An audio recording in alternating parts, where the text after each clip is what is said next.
Nobody wants to be lied to. Everybody wants the truth. At least, that's what I think. Let's have the following example.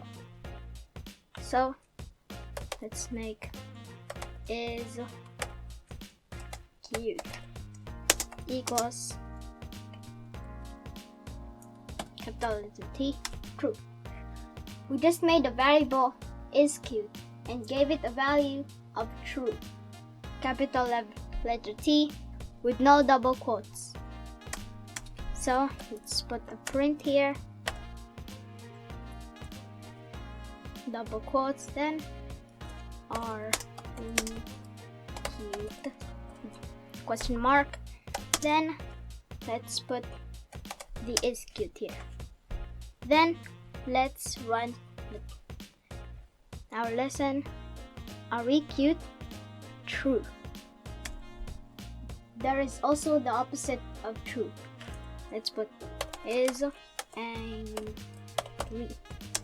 equals false.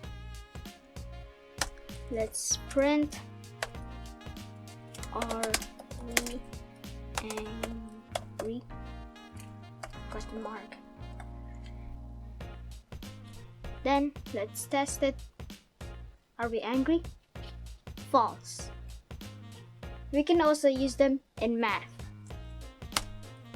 So let's print 7 equals 5.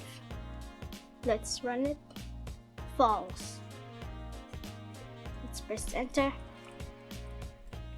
Then let's put print 7 equals 5 plus 2.